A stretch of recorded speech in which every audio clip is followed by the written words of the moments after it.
Journey very special అండి. ఎందుకంటే నాకు నా ఫ్యామిలీ ఎంత సపోర్ట్ చేసినా చూశాను. అండ్ ఫ్యామిలీ పక్కన పెడితే నాకు కళ్యాణ్ గారిది వెరీ స్పెషల్ టు మీ అండి. ఎందుకంటే నాకు ఒక ప్రాపర్ గైడెన్స్, ప్రాపర్ ఛానల్ చూపించారు ఆయన. ఈ పర్టికులర్ ప్లేస్ వెళ్తే నువ్వు కోర్స్ యాక్టింగ్ కోర్స్ చేయొచ్చు అని మూడు చోట్ల పంపించారు. ఒకటి వైజాగ్ సత్యనారాయణ గారి దగ్గర, తర్వాత బాంబే బ్యారిజాన్ గారి దగ్గర, తర్వాత హైదరాబాద్లో అర్ణబ్ విశ్వ గారి దగ్గర పంపించారు. సో ఒక పర్టికులర్ ట్రైనింగ్ అయితే ఇచ్చాను ఆయన. అలాగే నన్ను గైడ్ చేసుకుని వచ్చారు. ఈ పర్టికులర్ మాస్టర్స్ నేర్చుకో అండ్ అలాగే ఈ పర్టికులర్ డాన్స్ ఫామ్ నేర్చుకో అని చెప్పి నన్ను ప్రాపర్ గైడ్ చేశారు. అంటే ఆయనకి ఎలాగైతే మిస్ అయిందో ఆ గైడెన్స్, ఆయనకి ఎలాగైతే దొరికిన తర్వాత పెద్దమైన తర్వాత అదే గైడెన్స్ నాకు ఇచ్చారు. So I'm very grateful for the fact. And ఈ 10 yearsలో ఐ లెర్న్డ్ అలాట్ అండి. More than anything the learning experience I have is very very very important for me. చాలా ఇష్టం how to judge a film, how to make a film అని చెప్పి చాలా వరకు ఇన్నసెంట్గా behave చేసేవాడిని. ఇంత ముందర ఎలా పడితే అలా చేసేవాడిని. ఇప్పుడు కాస్త బాధ్యత and thought of conviction towards doing a film and doing character. మా పెద్దమావి దగ్గర నుంచి డిటర్మినేషన్ అండి. ఎట్టి పరిస్థితుల్లో ఏదేమైనా కానీ అది వదులుకోకుండా దాని వెనకాల తిరుగుతూ దాని వెనకాల ఎలాగైనా సాధించాలని చెప్పి చిన్నప్పటితో నేర్చుకున్నాను. మా కళ్యాణమావి దగ్గర కమిట్మెంట్, ఒక పని తీసుకున్నామంటే దాని తగ్గట్టు దాని మీద అవసరమైన కమిట్మెంట్ తీసుకొని దాని తగ్గట్టు మేము పనిచేసాను. సో ఆ కమిట్మెంట్ అనేది మా కళ్యాణమావి నేర్పించారు. అండ్ మా మావి దగ్గర అయితే నవ్వు, అంటే ఏ సిచ్యువేషన్ వచ్చినా కానీ ఎలాగైనా కానీ నవ్వుతూ ఎదిరించు, ఎలాగైనా నవ్వుతూ హ్యాపీగా చూసుకో, అది ఎలాంటి సిచ్యువేషన్ అసలు ఈజీ అయిపోతుందని చెప్పి. సో దట్ వే ఎలాంటి రాదు మా ముగ్గురు బాగా నన్ను గైడ్ చేశారు. బేసిక్లీ నాకు చిన్నప్పటి నుంచి ఆయన దగ్గర పెరిగానండి. ఆల్మోస్ట్ నాకు మా మదర్ మార్కెట్కి వెళ్ళినా, మా మదర్ డ్యాన్స్ క్లాస్కి వెళ్ళినా, మా మమ్మీ నన్ను కళ్యాణమావి దగ్గర పెట్టేసి వెళ్ళిపోయేది. సో ఆయన నాకు దగ్గర నుండి నాకు నేర్పించిన చదువు దగ్గర నుంచి పక్కన పెడితే how to not to give up అండి. అంటే చిన్నప్పుడు ఒక చిన్న ఎగ్జాంపుల్ అండి. నేను చిన్నప్పుడు టెన్నిస్ ఆడేవాడిని. టెన్నిస్ ఆడినప్పుడు ఒక టోర్నమెంట్లో ఓడిపోయాను.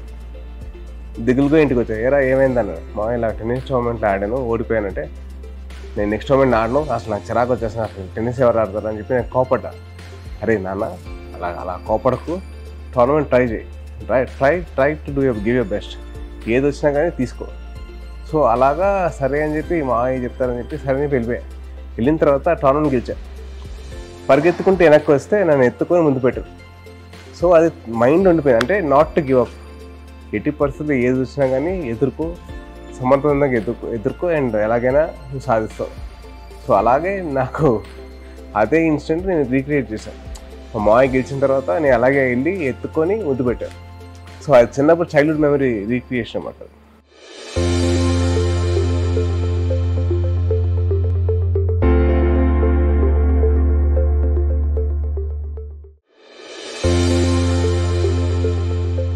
Frankly speaking, more than experience అంటే it was me living in that moment అండి.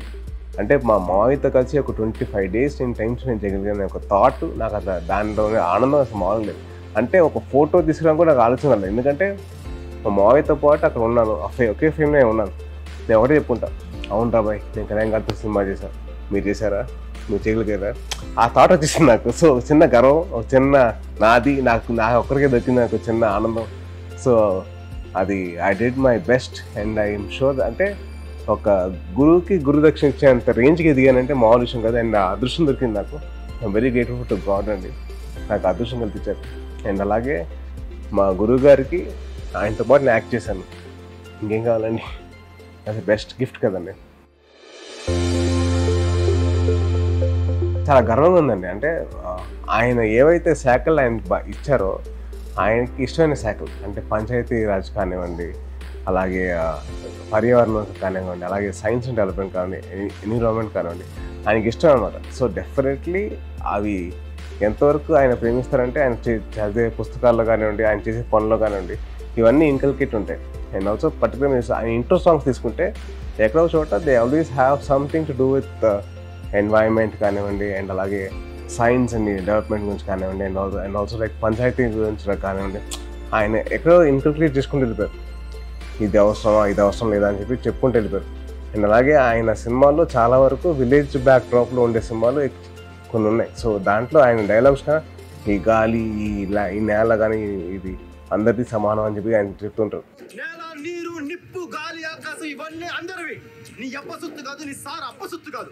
అర్థమైందా? ఆయన ఐడియాలజీ ప్రకారంగా ఇచ్చారేమో అని చెప్పి అనిపిస్తుంది. And I feel that he is doing a very very good job అండి.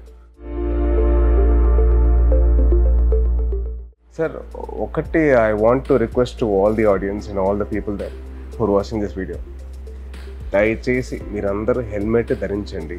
బైక్ రైడ్ చేసినప్పుడు ప్లీజ్ వేరే హెల్మెట్. దట్ ఈస్ బికాస్ నేను సఫర్ అయ్యాను, నా ఎంత సఫర్ అయ్యాను నేను తెలుసు కాబట్టి నేను చెప్తున్నాను మీకు. దయచేసి అందరూ హెల్మెట్లు వేసుకోండి. కార్తో లేవాళ్ళు సీట్ బెల్ట్ మాత్రం పక్కాగా వేసుకోండి ప్లీజ్. మీ మొత్తం మీ ఫ్యామిలీ అందరూ మీకోసం వెయిట్ చేస్తాం, ఎదురు చూస్తూ ఉంటాం. అండ్ సెకండ్ వచ్చేసరికి అబ్యూస్ అండి, చైల్డ్ అబ్యూస్. అంటే మా ఫ్యామిలీ మీద చాలామంది అబ్యూస్ చేశారు.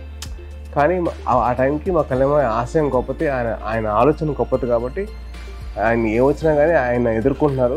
అట్ ద సేమ్ టైం ఒక ఫ్యామిలీలో మెంబర్ లాగా నా బాధ్యత కాబట్టి నేను వాళ్ళు చెప్పి నేను చూసుకుంటా, నేను ఉంటా, నేను ఎదుర్కొంటా, ఎవరు వస్తారండి అని చెప్పి నా ఫీలింగ్ అన్నమాట. సో ఎవరన్నా వస్తారేమో అని చెప్పి చిన్న పక్కన పెడితే నేను ఉన్నాను అని చెప్పి ఒక ధైర్యం ఇచ్చారు నాకు. So at the same time చిన్నపిల్లల మీద జోకులు ఏంటండి, చిన్నపిల్లల మీద అబ్యూస్ చేయడం ఏంటి, ఎంత దారుణంగా ఉంటుంది. అంటే ఒక పేరెంట్కి అర్థమవుతుంది ఆ బాధ. మా ఫ్యామిలీలో అయింది కాబట్టి నాకు ఆ బాధ అర్థమైంది. ఒక చిన్న పాప మీద కమెంట్ చేసి ఇవ్వడం, నేను ఎందుకు రియాక్ట్ అయ్యానంటే ఆ బాధ నాకు తెలుసు. 24 hours వెయిట్ చేశాను for any women's activist or for any child protection society to react or any channel, media channel to pick up this particular issue and fight. ఎవరు ఒక్కరు కూడా రాలేదండి. అంటే ఏముంది జోకే కదా అని చెప్పి అందరూ అనుకుంటారు, బట్ అన్నిటినీ ఈజీగా చేస్తారు and making it very normalise చేస్తారు. Joke is child abuse is something which is not even a funny thing or a joke. It's a very serious offence. And I really want the internet users or the mobile users to actually have the thought of actually being responsible about their words or their actions. అంటే వాళ్ళు ఏది పడితే అది మాట్లాడడం అనేది correct కాదు. చాలా బాధ్యతగా వాళ్ళు వాడాలి నెట్. ట్విట్టర్ కానివ్వండి, ఇన్స్టాగ్రామ్ కానివ్వండి, కమెంట్స్ పెట్టినప్పుడు వాళ్ళు చూసుకోవాలి, ఆలోచించాలి. నేను కానీ ఆ ప్లేస్లో ఉంటే నాకు ఎలా ఉంటుంది, లేదా మా పేరెంట్స్ అక్కడ పెడితే వాళ్ళకి ఎలా ఉంటుంది, లేదా మా తమ్ముళ్ళు లేకపోతే మా అన్నయ్య పెడితే ఎలా ఉంటుంది. ఒక చిన్న థాట్ పెడితే అట్లాంటి కమెంట్స్ రావాలి. ఏదో అబ్యూస్ అంటే ఇంతకు ముందర హీరోని కానీ కలవడం చాలా కష్టమైపోయింది. ఇప్పుడు చాలా ఈజీ యాక్సెస్ ఉంది సోషల్ మీడియా ద్వారా.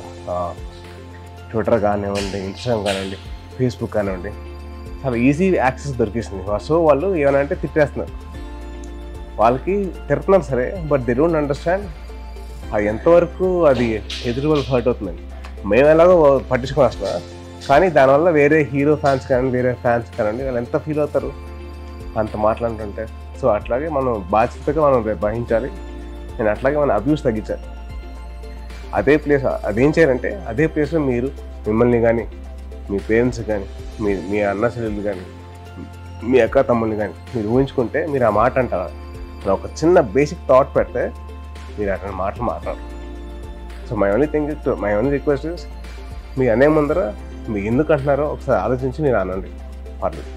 బట్ ప్లీజ్ ఎటువంటి హార్ష్ స్టేషన్ తీసుకునేలాగా మమ్మల్ని చేయకండి. అండ్ అలాగే పోలీస్ వాళ్ళని తీసుకునేలాగా చేయకండి ప్లీజ్. దయచేసి it's a request from hero to all the fans and to all the movie lovers and to all the audiences, please don't get into abuses.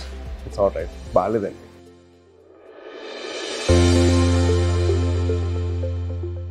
నాకేంటంటే మళ్ళీ start చేసిన journey, మళ్ళీ కొత్త team వచ్చింది, కొత్త సినిమా చేస్తున్నాం. So definitely audience అందరినీ చాలా మెస్ప్రైజ్ చేయని చెప్పి ఆలోచిస్తున్నాం. సో డెఫినెట్లీ ఒకటి ఏంటంటే వాళ్ళందరూ చాలా గర్వంగా ఫీల్ అయ్యే సినిమా చేస్తాం. తెలుగు సినిమా ప్రేక్షకులందరూ చాలా గర్వంగా ఫీల్ అవుతారు. అది నా ప్రామిస్ అండి, ఫర్ షూర్.